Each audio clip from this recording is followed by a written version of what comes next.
Hi friends, welcome back to Khushvi's kitchen. ಇವತ್ತು snack ಏನಾದರೂ ಮಾಡೋಣ ಅಂತ ಅಂದ್ಕೊಂಡಿದ್ದೀವಿ. ಇವತ್ತು ಪಾಲಕ್ಕಿಂದ ಒಂದು ಟೇಸ್ಟಿಯಾದ ಚಾಟ್ ಮಾಡಿ ತೋರಿಸ್ತಾ ಇದ್ದೀವಿ ನಿಮಗೆ. ಫಸ್ಟಿಗೆ ಅದಕ್ಕೆ ಬೇಕಾಗಿರೋದು ಸ್ವಲ್ಪ ಕಡಲೆ ಹಿಟ್ಟು ಹಾಕ್ಕೊಳ್ಳಿ. ನಾನು ಒಂದು 2-3 ಸ್ಪೂನಷ್ಟು ಹಾಕ್ಕೊಂಡಿದ್ದೀನಿ.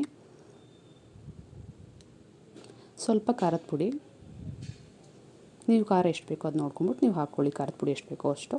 ಮತ್ತು ಸ್ವಲ್ಪ ಉಪ್ಪು,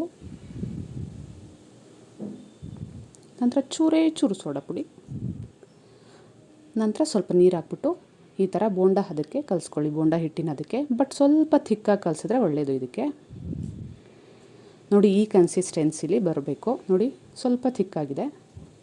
ನಂತರ ಪಾಲಕ್ ಎಲೆಗಳನ್ನ ತೊಗೊಂಡಿದ್ದೀನಿ ನಾನಿಲ್ಲಿ. ಅಂದರೆ ಚೆನ್ನಾಗಿರೋ ತೂತ ಏನು ಕಟ್ಟೇನೂ ಆಗಿಲ್ಲದಿರೋ ಪಾಲಕ್ ಎಲೆಗಳಾದರೆ ಒಳ್ಳೆಯದು, ಚೆನ್ನಾಗಿ ಬರುತ್ತೆ ಇನ್ನು ಅಂತ ಅಷ್ಟೇ. ನಂತರ ಒಂದೊಂದೇ ಪಾಲಕ್ ಎಲೆನ ನೀಟಾಗಿ ತೊಳೆದಿಟ್ಕೊಂಡಿದ್ದೀನಿ. ಪಾಲಕ್ ಎಲೆಗಳನ್ನ ಈ ಥರ ಹಿಟ್ಟಲ್ಲಿ ಡಿಪ್ ಮಾಡಿಬಿಟ್ಟು ನೀಟಾಗಿ, ಆಮೇಲೆ ಎಣ್ಣೆಯಲ್ಲಿ ಒಂದೊಂದೇ ಎಲೆಗಳನ್ನ ಈ ಥರ ಬಿಡಿ. ಹಿಟ್ಟು ಏನಕ್ಕೆ ಸ್ವಲ್ಪ ಗಟ್ಟಿಯಾಗಿ ಕಲಿಸ್ಕೊಂಡೆ ಅಂತ ನಿಮ್ಗೆ ಇವಾಗ ಗೊತ್ತಾಗಿರ್ಬೋದು. ಯಾಕಂದರೆ ಸ್ವಲ್ಪ ಎಲೆಗೆ ಸ್ವಲ್ಪ ಅದು ಅಂಟ್ಕೋಬೇಕಲ್ವ, ಇಲ್ಲಾಂದರೆ ಎಲ್ಲ ಥಿನ್ನಾಗಿ ಬರುತ್ತೆ ಅಥವಾ ಹಿಟ್ಟು ಅಂಟ್ಕೊಳ್ಳೋದೇ ಇಲ್ಲ. ಅದಕ್ಕೋಸ್ಕರ ನೋಡಿ ಎಷ್ಟು ಚೆನ್ನಾಗಿ ಬಂದಿದೆ. ಲೈಟಾಗಿ ಉಬ್ಬಿದೆ ಬೇರೆ, ತುಂಬ ಚೆನ್ನಾಗಿ ಬಜ್ಜಿ ಥರ ಸೂಪರಾಗಿ ಬಂದಿದೆ. ನೀವು ಮಾಡಿ ನೋಡಿ ಮನೇಲಿ, ಚೆನ್ನಾಗಿರುತ್ತೆ. ಇದು ಹಾಗೆ ತಿನ್ನೋಕ್ಕೆ ಬೋರ್ ಅನಿಸ್ಬೋದು ಸ್ವಲ್ಪ. ಅದಕ್ಕೆ ನಾನಿಲ್ಲಿ ಲೈಟಾಗಿ ಕ್ಯಾರೆಟ್ ಎಲ್ಲ ತುರಿದ್ಬಿಟ್ಟು ಮೇಲೆ ಹಾಕ್ಕೋತಾ ಇದ್ದೀನಿ. ಆಮೇಲೆ ಸ್ವಲ್ಪ ಈರುಳ್ಳಿ ಹಾಕ್ಕೋತಾ ಇದ್ದೀನಿ.